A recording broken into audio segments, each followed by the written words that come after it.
Why does your brain hate looking at those posters in the subway, looking at the covers of books, and looking at the poster I made for my interview, my exclusive interview with John B. Molador? Well, I don't know. That's why I've invited the man himself, the brain man. Some call him a brain surgeon. Not many, but Yeah, yeah, very few. very few. And they are wrong. But John is going to go into our little brains with the research and tell us a little bit about what we're doing wrong and turning, when we want to be turning on, the brains of our viewers. What are we doing wrong? What's the first thing that pops into your head, John? So a couple things is if you know the basics of how the brain is constructed, it starts to help you figure out visually. So for example, you have one brain. Again, Got that. side note, Even men, right? in a lot of leadership courses, they talk about three brains. They talk about the Oh, reptilian brain, the emotional brain, the thinking brain. This is a myth. Bust okay, it. It's gone. No, we have one brain. okay, You have okay. two hemispheres. So we talk about left hemisphere, right hemisphere. Although some people talk about left brain, right brain. No, again, one brain, left Mm, hemisphere, right hemisphere. So the left hemisphere controls everything on the right hand side, right hemisphere controls everything on the left hand side. Okay, so it crosses. All right. Now you have a bundle of fibers that connects the two hemispheres. So, quick way to think about this is your right hemisphere is big picture, left hemisphere details. Okay. And so when you're looking at something, you want to get the big picture first and then the details. All right. So one of the things now you should always do bananas from the other end. oh, Mr. Monkey Man, you even know that. Yeah, I know that. It's So really hard. Oh, ew, and now it's all over my fingers. No wonder we don't do it that way in public. and the Okay. other thing that happens is your optic nerves cross in the back of your brain. Mm-hmm. So the right eye goes to the left hemisphere and your left eye goes to the right hemisphere. And so in the back of your brain, your visual cortex. So what I would suggest people do, because we also, most of the languages where your audiences are, they read left to right. Mm-hmm. So I'd start with the big picture on the Mm-hmm. left side of the screen or poster. Okay. That would typically be a picture or image, big picture Okay. again, okay, Mm-hmm. crossing to the hemispheres. And then the details or the print or the text would go on the right hand side. Mm-hmm. So as you look left to right, you see the big picture. Oh, it's Jessica. And Mm-hmm. then it's like, oh, what is she doing? And then the details. Mm. Now, Okay. most advertising does it the opposite way. They have text on the left, an image on the right. Well, Hmm. that's because they came out of a photographic or photography background. And so the thought was is oh, you lead towards something. The problem is if you're reading, the text on the left, you have to go back and forth, and then you get over to the right hand side. It actually is causing it's not quite as brain friendly. Mm. So my rule of thumb tends to be image on the left, text on the Mm-hmm. right. Hmm. When you're in a Zoom call, StreamYard, Meet, whatever, you want to be on the left part of the screen then. There you go. Now you're on the left part. Yes. So typically you have to move to your right Mm. Okay. there. So now you're on the left part. And so what happens is then it allows space. So if you lift your left hand and move it around, you have a lot of space in there that you can use. If you are dead center, which most people do, they center themselves right in the middle, right? Mm-hmm. You're probably fatiguing the eye a little bit. So I'm like, all right, what? Oh, she's got something behind her. It looks like a tree with maybe some post-it notes. Looks like Mm-hmm. there's an image up above, Mm-hmm. and so the eye's trying to figure it out, versus make it very simple. You put yourself toward the left, leave open space. Um, then on the image, as I'm looking at you, you're in the left part. There's open image on the right. it's very easy on the brain then. So does that mean clearest background possible, or those bookshelves are actually a good idea? So the research is mixed on that. I Mm, lean toward as clean as possible, but with some little detail. So here you have flowers, mhm, over my shoulder, and they're a mhm, little bit further away. mm. Now the thinking is, if I see a bookcase behind you, I'm trying to see what the names of the books. I'm not paying attention to you. I'm trying to see what you're reading, and do I have those same books? I'm probably not paying attention to you then, because my brain is now focused somewhere else. So Mm. So some then, people, some would argue that, oh, it's context. Oh, so Jessica's in her study, and so mm, here's these books behind her. smart. Yeah, and it's comforting and all that. Mm. I tend to keep it really simple. I want to focus more on what I'm doing or what I want to show. So, John, you have two beautiful fans watching, and it's Charlotte Kemp and Joni Petty, oh, two of my besties. your besties. They probably know everything about you and what you're going to say, but they're still tuning in. So, ladies, do you want to write something? Do you have a question for John that you've been dying to ask him, but he's been screening your calls or something terrible like that since he was in Asia for 2 weeks? Hmm? We'll see if they say something. My question is, when you're on a stage and you got your slides, I think anything distracts away from your mouth and your message in your heart, because eyes just do that. So minimal amount of slides, or would you even say like a great speaker doesn't even need slides?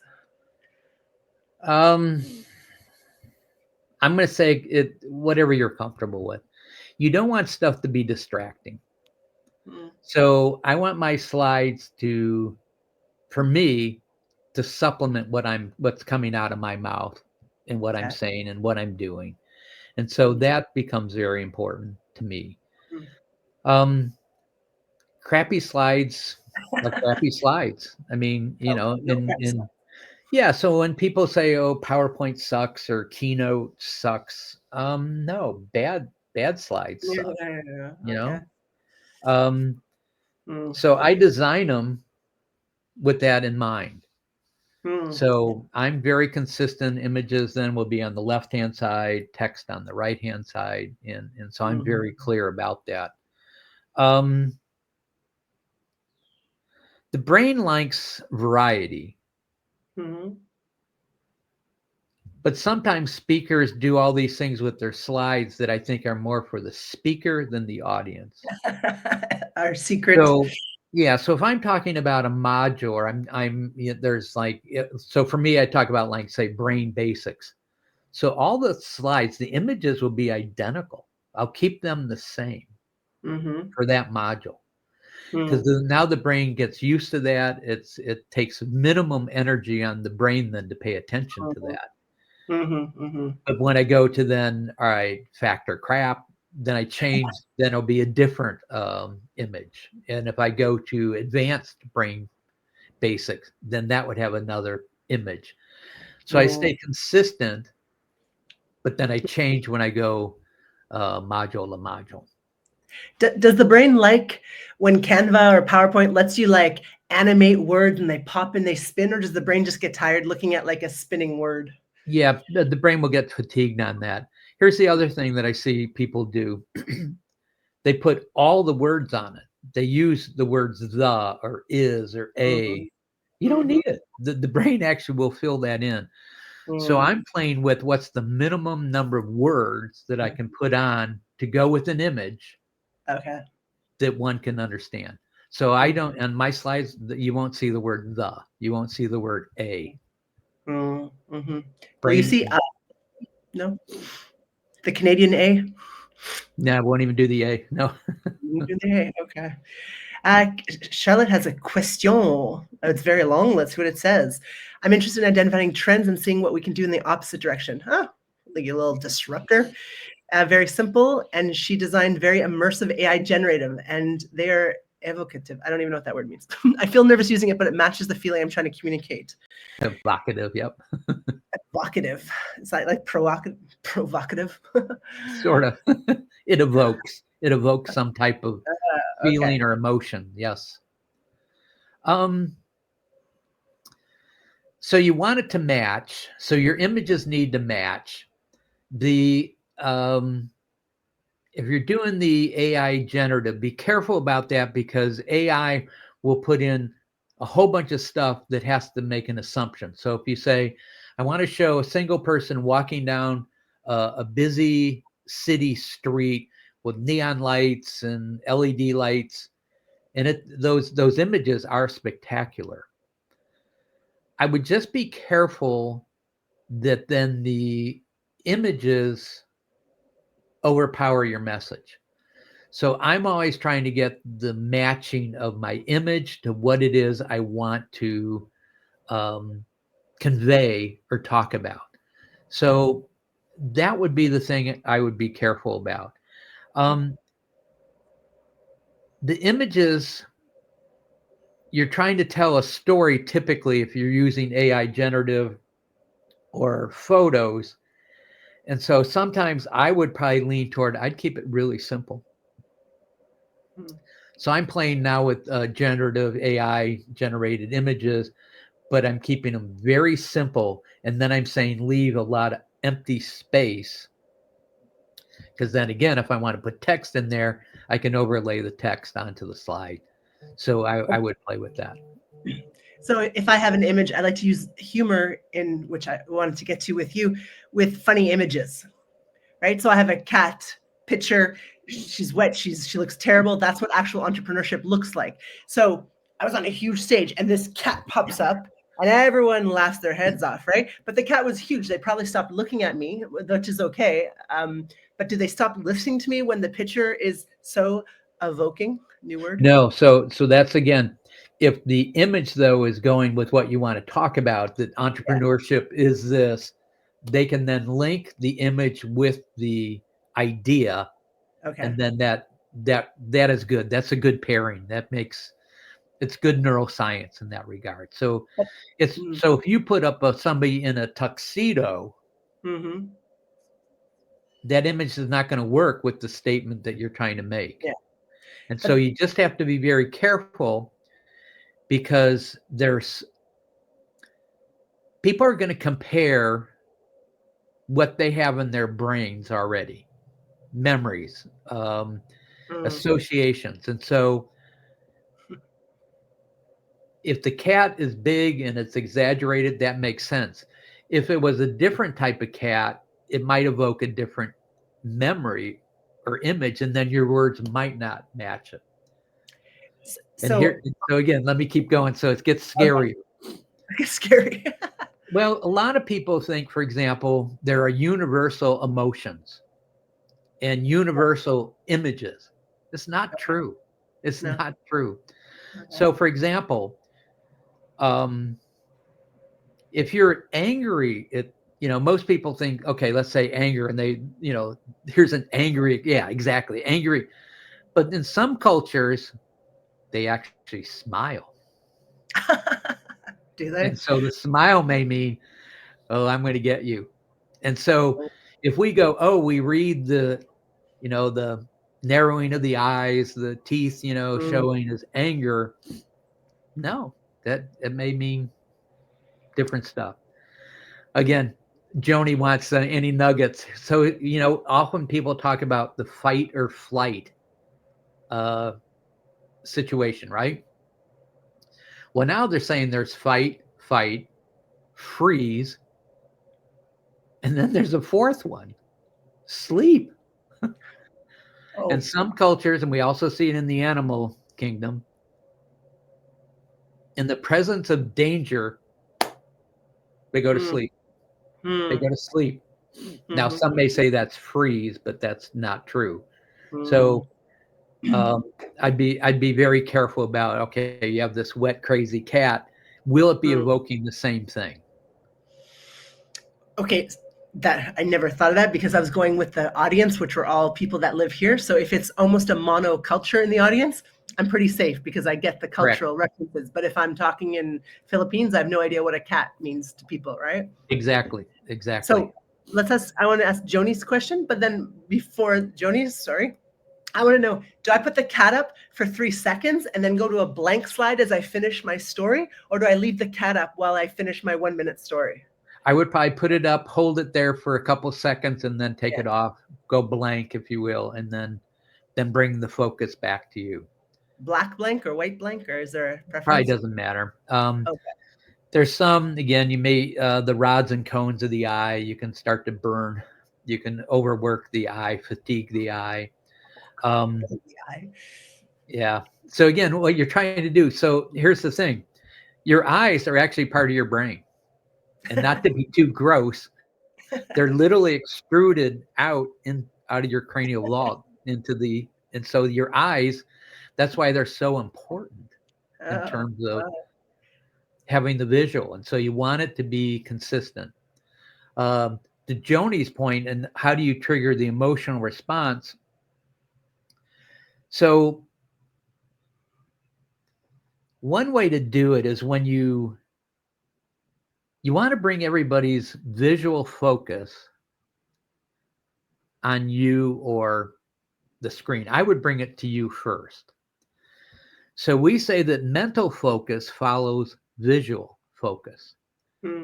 So when we narrow the visual field, your mental focus then also, at that point, then if you want to trigger the emotional response, that's where you do the interesting quote, the hard question.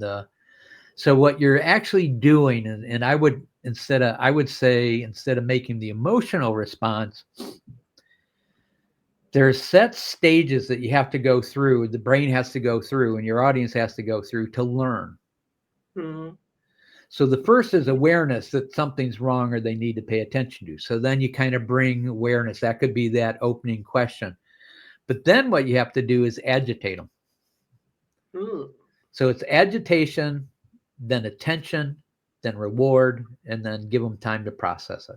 So AARP is the acronym I use for that. So you want to agitate them a little bit. That causes the brain to release the adrenals, release adrenaline or epinephrine. So those are interchangeable. So you want that release. And then what you want to do is the attention releases then acetylcholine. So then it's this focusing, narrowing in. So at that point, you'd be using words like, I want to draw your attention to, or let me have you focus on this, or pay attention to this. Then you're actually instructing your audience's brain what you want them to focus on. But it helps if you agitate them a little bit. And that might be, and again, it might be through humor. It might be a tough question. It might be a shocking statistic. All those tend to work. Anything that you can do and you're comfortable with, I would say do it, because the agitation then leads easily then to all right, let me draw your attention to this, that, in South Africa, you have this percentage going on, and then then you can drive the point home, but you have to do that little bit of that agitation. To do that, I see a lot of people that I think are pretty effective is they'll go out and then they'll stand there in silence for a couple, hey Nirja, a couple, I don't know, 30 seconds, maybe 10 seconds for a lot of people is an eternity. Just stand there. And then all of a sudden people notice it, and then the attention comes in, then bam, then you can hit them with something to start driving that forward. Speaking of agitating, which I found was agitating at the Global Speakers Summit, was a lot of people were doing it in a very dull way, if I can say. It's like, and I don't know where why that is, because I've been taught that if you're not getting laughs, if you're not asking questions, if you're not engaging with the audience, they're going to go to their phones. And I've experienced this myself. So when other speakers pretty much do a monologue, I think, how the hell are they getting paid? What are they doing that I'm not doing? Is their voice more mesmerizing than me? Can they pronounce words better than me? What is that future of monologue dead, or do I just not have to put too much effort in to try and like grab their attention every 3 to 5 minutes? What's the brain's attention span going to be like in the future? Yeah, the brain's attention span, the research on that is showing it's shrinking. So I think you do have to get their attention. Mhm. And again, the way I would try to do it is through some type of agitation. So I did a presentation recently on the brain, and it was like, okay, and it was in another country. Mhm. It's like, all right, so how am I going to get there? How can I agitate them a little bit, but in a fun way, not to piss them off, but agitate them. So the venue that I was speaking at had two names in the venue. So I did I call it factor crap. I put up and I said the name of the venue, and then said it was named after the owner and the owner's favorite pet dog. Mhm. Mhm. And they had to figure out. So again, it was like, now if they got it right, they got immediately reward. If they didn't, they got agitated. So again, it's like that works for me style wise. Yeah. That I took where I was at, did the research on, how the Mhm. place was named, Mhm. and most of them didn't know. Mhm. So they had to guess. Mhm. So Mhm. that was like one simple way Mhm. possibly to do that. So I think the monologue isn't dead per se, but it's now competing in an environment where people are being bombarded constantly, asking for their attention. And so the other one, I'd be a little bit careful, and you know this. You could give so I gave presentations where same presentation, one in the morning, one in the afternoon. The one in the morning went phenomenal. People are laughing crazy, blah, blah, blah, blah. Same presentation in the afternoon was not getting the same response. Mhm. The self-talk then seems like to be, oh, I'm dying. I'm not doing this right. What's going on? And then I went, no. People probably selected. So probably the more extroverted, you were happy to be there in the morning, get going. The more introverted, maybe.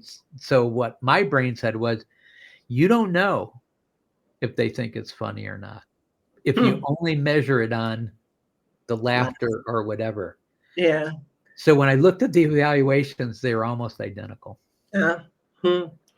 But my read of it was, oh, the afternoon group's not giving me the same thing the morning group. And so it's like, get out of your head, just expressing it differently. So what that teaches me as a speaker is that all I can do is create a safe place, know my material, invite them into that space, and then share my material. I can't be responsible for their learning, but I can set up the environment so it's much easier for them to learn. And then the other thing I'm doing is this concept of set the bar low. And so I will tell audiences, your task is just to find one thing.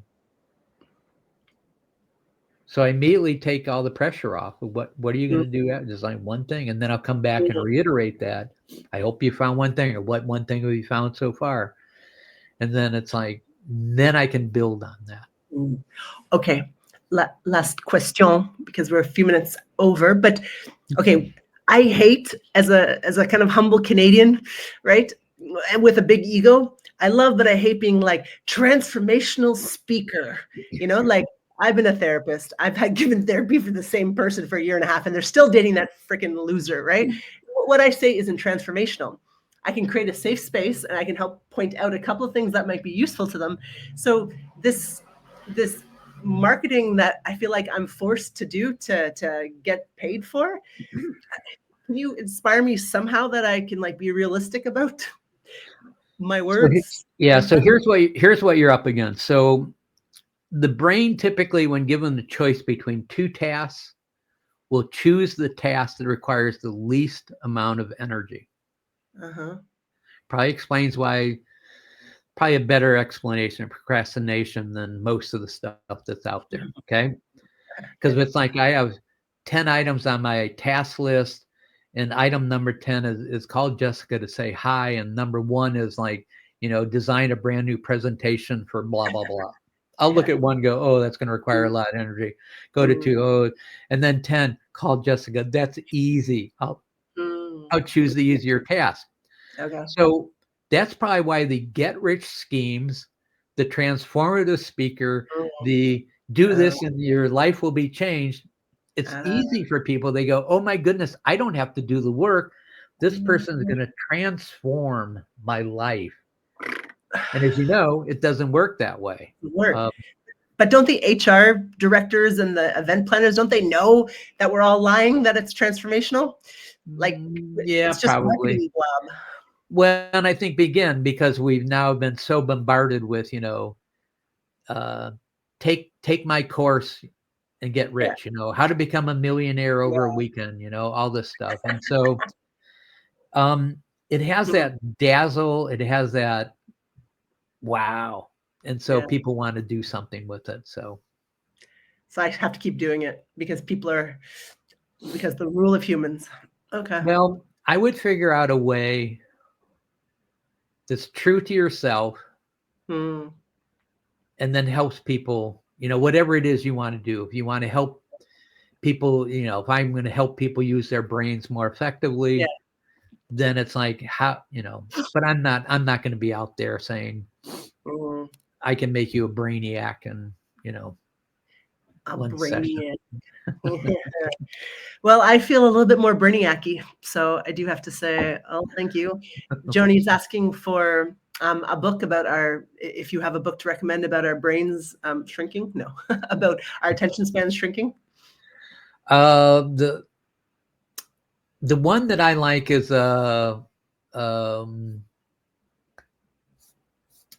Feldman Barrett. She's doing some phenomenal work. So I look at any of her podcasts. She's got the 7.5, I think it's Brain Lessons. That's a good book. She's got a much bigger, denser book on emotions. Lisa Feldman Barrett. So I like her work a lot. Okay. Andrew Huberman's doing some interesting stuff. Huberman, yep. Cool name. Huberman. I don't know that I have not seen anything he's done about attention span. The group that knows this the most is Hollywood. Yeah, of course. So Hollywood, what they're doing is they have theaters where there's sensors in the seats, and so they actually can preview movies, and then can tell when people move. What's that mean? So they're actually, so what they're trying to do is then they want to create some movement at certain times and not at others, and so they actually measure this. So Joni, if I find the research, I will send you the piece on that. I have more peace knowing that what I've been doing is wrong, but at least I know, right? At least you know, and then you can make it better. So thank you. I've always loved mostly listening to you. You are a pleasure. You are one of the funniest people I've ever met in the Global Speaking Federation area. And it's really nice to have a smart man who's a funny man who's also compassionate. So thank you for your work that you do for all of us speakers. On behalf of Metropolitan, they're our media sponsor here. That's why that's on top of our heads. Thank you. Any last words? Nope. Thank you very much for the chance to share, and we will keep sharing and sharing. Sharing and sharing. Thank you. Bye, Doc. Bye.